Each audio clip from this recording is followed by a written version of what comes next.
നേരത്തെയൊക്കെയാണ് നമ്മൾ മൈൻഡ് ചെയ്യില്ല. കാരണം ഇപ്പം നമുക്ക് എന്താ നമ്മുടെ ഒരു ആക്ടർ ആകുമ്പോൾ എന്തായാലും മുടി എടുക്കണം, താടി എടുക്കണം. തുള്ളിത്തിര തുള്ളം തുള്ളാരക്കാറ്റ് മാനായി മാറി അന്നക്കിടി നീ എന്നിൽ വർണ്ണക്കന വേറി വന്നോ പെർഫോം ചെയ്ത് കഴിഞ്ഞപ്പോൾ ഞങ്ങൾ ഞെട്ടിപ്പോയി. നമസ്കാരം, ESP മീഡിയയിലേക്ക് നിങ്ങൾക്ക് ഏവർക്കും സ്വാഗതം. ഞാൻ ഇബ്രു ആണ്.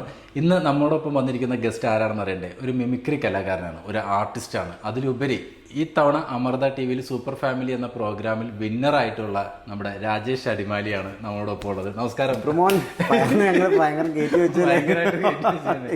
രാജേഷിനെ എനിക്ക് നേരത്തെ മുതൽ അറിയാട്ടോ. കാരണം എന്ന് വെച്ച് കഴിഞ്ഞാൽ ഞാൻ രാജേഷിനെ കാണുന്നത് ശരിക്കും എന്തോ ഫേസ്ബുക്ക് എന്ന് നോക്കിക്കൊണ്ടിരിക്കുന്ന സമയത്ത് രാജേഷിനെ ഇങ്ങനെ റീല് കണ്ടുകൊണ്ടിരിക്കുന്ന സമയത്താണ് രാജേഷിന്റെ ഒരു ജാസി ചേട്ടന്റെ ഒത്തിരി നാളായില്ലേ, അപ്പൊ രാജേഷിന്റെ ഒരു ഇപ്പൊ ഈ ജാസി ഗിഫ്റ്റിന്റെ ഒരു പാട്ട് കേൾക്കണം, ആ സാധനം കേൾക്കണം. അപ്പൊ ഞാൻ ആള് കൊള്ളാലോ. അപ്പൊ ഞാൻ അതിലിങ്ങനെ കയറി നോക്കിയപ്പോഴാണ് ആള് ഒരു പുലിയാണെന്ന് എനിക്ക് മനസ്സിലായത്. മിമിക്രിയിലെ ഒരു പുലിയാണ്. ഒരു വൺ മാൻ ഷോ ചെയ്യുന്ന സ്പോട്ട് ഡബിങ്, അതുപോലെയുള്ള പിന്നണി ഗായകരുടെ അതേ സൗണ്ടില് പാട്ട് പാടുകയും അതും കൂടാതെ പാട്ട് പാടുകയും ഒക്കെ ചെയ്യുന്ന ഒരു സ്റ്റേജ് ഫുള്ള് 2.5 മണിക്കൂർ കിട്ടിക്കഴിഞ്ഞാൽ അടിച്ച് പൊളിക്കാൻ പറ്റുന്ന ഒരാളാണ് എന്നോടൊപ്പം ഉള്ളത്. എങ്ങനെയാണ് ഈ സൂപ്പർ ഫാമിലിയിലേക്ക് വന്നത്? സൂപ്പർ ഫാമിലി വന്നത് നമ്മുടെ ഇതിനകത്ത് ഒരു പരസ്യം കണ്ടു വീട്ടിൽ. അങ്ങനെ അവർ ഇതിലേക്ക് ഇത് കൊടുത്തു, ആപ്ലിക്കേഷൻ അല്ല, നമ്മൾ ഇതിനകത്ത് ഇടും. ഓഡീഷൻ്റെ സമയത്ത് അപ്പോൾ അവർ വിളിച്ചു കഴിഞ്ഞപ്പം ഇന്ന ദിവസം ചെല്ലാൻ പറഞ്ഞു. അങ്ങനെ നേരെ ചെന്ന് അപ്പോൾ അവർ കണ്ട് സംസാരിച്ചു.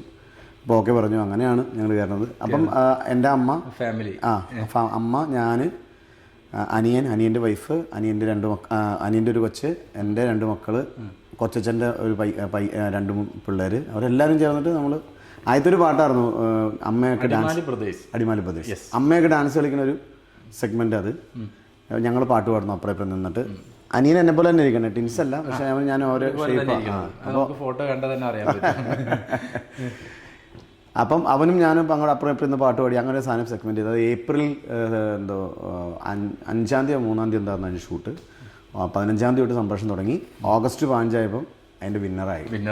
ഓഗസ്റ്റ് 15, അതായത് ഇന്നലെ ആയിരുന്നു അതിന്റെ വിന്നറായിട്ട് വന്നത്. ഇന്ന് ഓഗസ്റ്റ് 14-ാം തീയതി വിന്നറായി. ഇന്നിപ്പോ 16-ാം തീയതി എന്റെ മുമ്പിൽ വന്നിരിക്കുന്നു.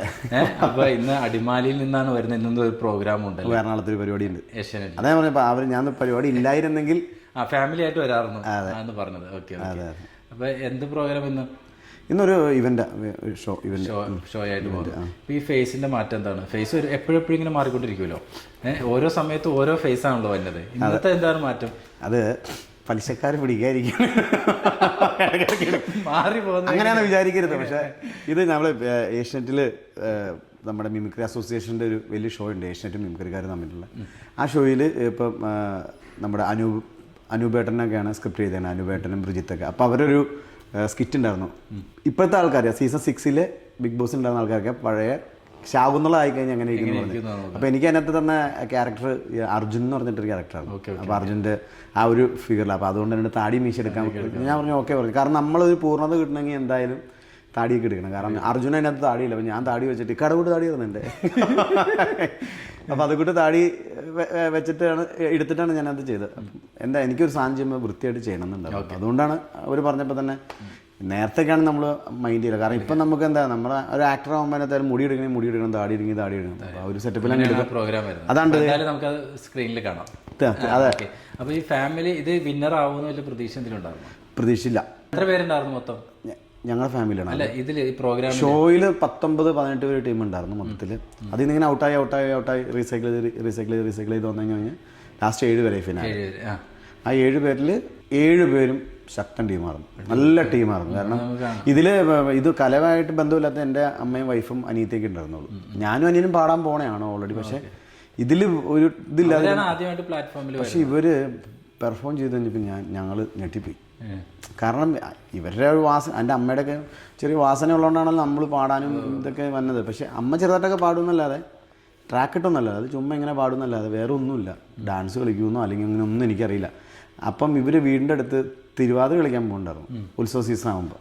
അപ്പം അങ്ങനെ എൻ്റെ മനസ്സിൽ വന്നപ്പോൾ എന്നാൽ ഇവർ വെച്ച് ചെയ്ത് കഴിഞ്ഞാൽ ക്ലിക്ക് ആവുമായിരിക്കാം എന്ന് പറഞ്ഞ് അങ്ങനെ ചെയ്തതാണ് സൂപ്പർ ഫാമിലിയിൽ എൻട്രി കിട്ടണത്. അങ്ങനെ അതിൽ വിന്നറായിട്ട് വന്നിരിക്കും. അതെ, അവരല്ല ഇപ്പോഴും അമ്മയൊക്കെ ഇറക്കി ഞെട്ടുവാണ് അവരിലാണോ എന്ന് അറിയാൻ വേണ്ടിയിട്ട്.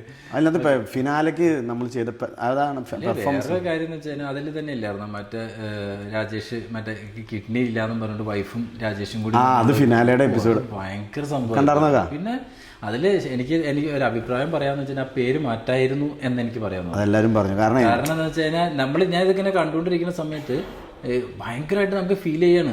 വൈഫ് വളരെ ആത്മാർത്ഥതയായിരുന്നു കേട്ടോ, അതിൽ ജീവിക്കാറുണ്ട്. അപ്പോൾ ഇതിൽ വരുന്ന സമയത്ത് രാജേഷ് എനിക്ക് വേറെ ഒന്നും കിട്ടിയില്ലെങ്കിലും കുഴപ്പമില്ല, രാജേഷിന് എനിക്ക് കിട്ടണമെന്ന് പറഞ്ഞപ്പോൾ ഞാൻ ഇതെന്ത് പരിപാടി കാണിക്കുന്നത്, നമുക്ക് അർത്ഥം അറിയാവുന്ന ഒരാളും അത്രയും ഫീലായിട്ട് വരുന്ന ആ കിഡ്നിയുടെ ഒരു സംഭവം പറയല്ലേ, ഭയങ്കരമായിട്ട് ഫീലായി പോയത്. എനിക്കൊരു 10-30 വോയിസ് മെസ്സേജ് വന്നിട്ടുണ്ട് ഫോണിൽ. അതെല്ലാം എൻ്റെ പ്രവാസം, ഞാൻ ഗൾഫിൽ ഒത്തിരി പ്രോഗ്രാമിന് പോയിട്ടുണ്ട്. അപ്പോൾ അവിടെ ചെന്ന് പരിചയപ്പെട്ട ആളുകളുണ്ട്. അപ്പോൾ എൻ്റെ ഫോൺ നമ്പർ എല്ലാവർക്കും അറിയാമല്ലോ, അവിടെ എല്ലാവരുടെ കയ്യിലുണ്ട്.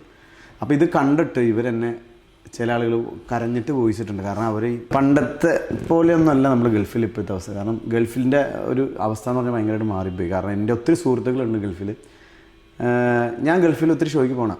ഞാൻ ചെല്ലുമ്പോൾ പോലും എൻ്റെ ഒരു സുഹൃത്തിനോട് കൂട്ടാനോട് എനിക്ക് അത് വേണം ഇത് വേണം എനിക്കത് മേടിച്ചിട്ടാന്ന് ഞാൻ ചോദിക്കില്ല. എനിക്ക് വേണ്ട, എന്നോട് ചോദിച്ചാൽ പോലും വേണ്ടാന്നേ പറയുള്ളൂ. കാരണം എനിക്കറിയാം അവരുടെ അവസ്ഥ എന്താണെന്നുള്ളത്. ഞാൻ അവർ താമസിക്കുന്നോടത്ത് പോയിട്ടുണ്ട്, അവരായിട്ട് കറങ്ങാൻ പോയിട്ടുണ്ട്, അവരുടെ സാമ്പത്തിക കാര്യങ്ങളൊക്കെ എനിക്ക് ഒത്തിരി ആളുകൾ അറിയാം.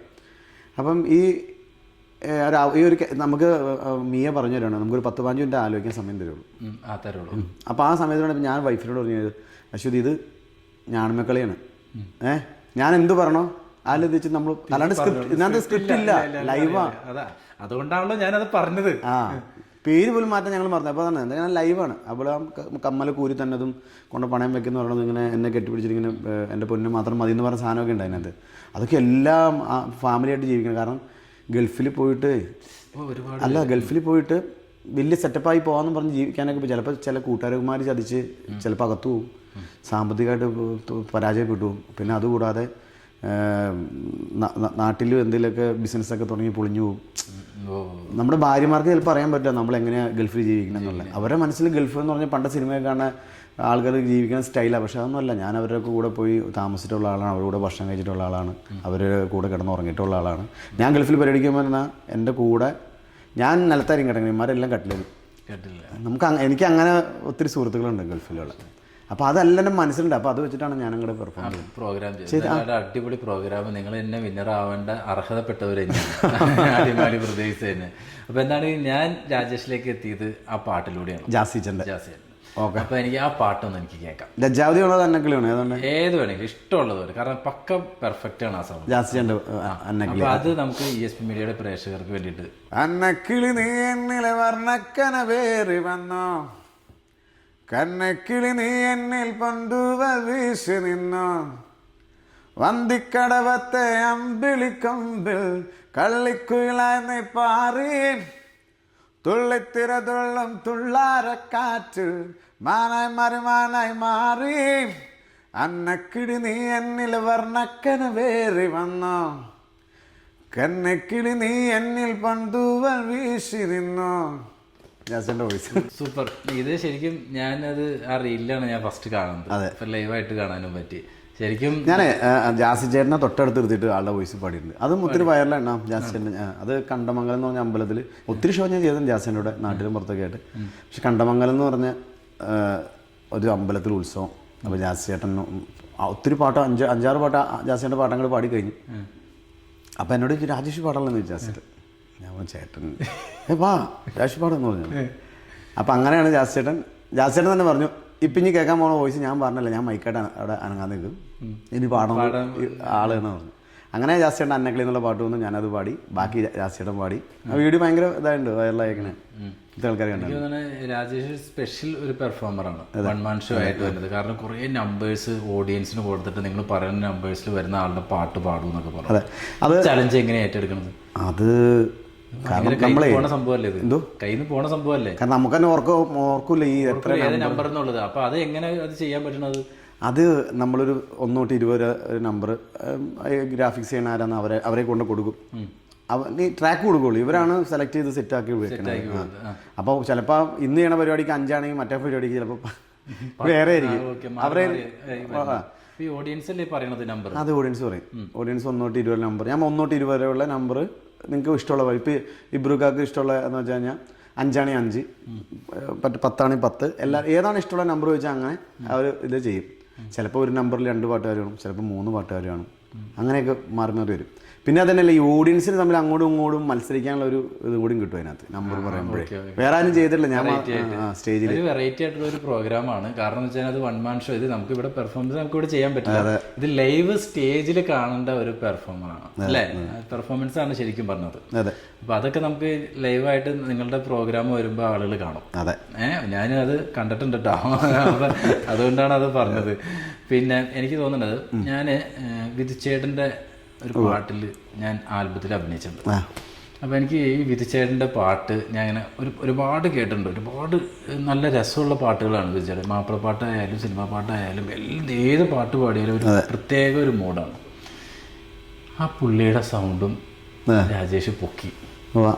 അത് വിധിച്ചേട്ടനെ അടുത്ത് നിർത്തിയിട്ട് വിധിച്ചേട്ടൻ്റെ വോയിസിൽ പാടി. അത് ഒത്തിരി ഞാൻ വിധിച്ചേട്ടൻ്റെ കൂടെയാണ് മെയിൻ ഷോ. അതെനിക്കറിയില്ലായിരുന്നു, പക്ഷെ ഈ പാട്ട് ഞാൻ കേട്ടിട്ടുണ്ട്.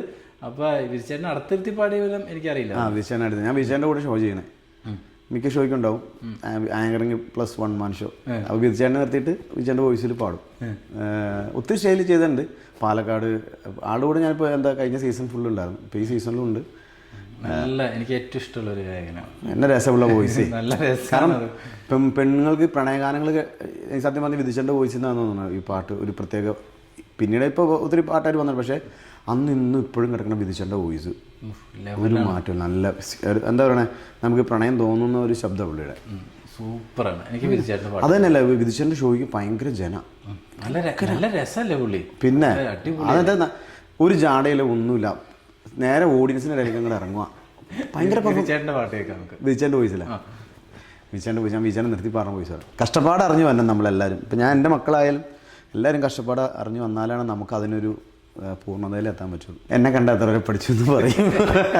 10ാം ക്ലാസ് ഗുസ്തി അല്ലേ? 10ാം ക്ലാസ് ഗുസ്തി അല്ല, ബർഫിൽ കൊഴുക്കട് പണ്ട് ശകനായി കേൾക്കുന്ന കണ്ട് തക്ക തബല പെരുക്കണ് കൂടെ സാരംഗി പാടുന്ന കണ്ട് തല തല മുഴക്കണ സതിര് കുട്ടിപ്പാട്ടില് മയങ്ങണ രാവ്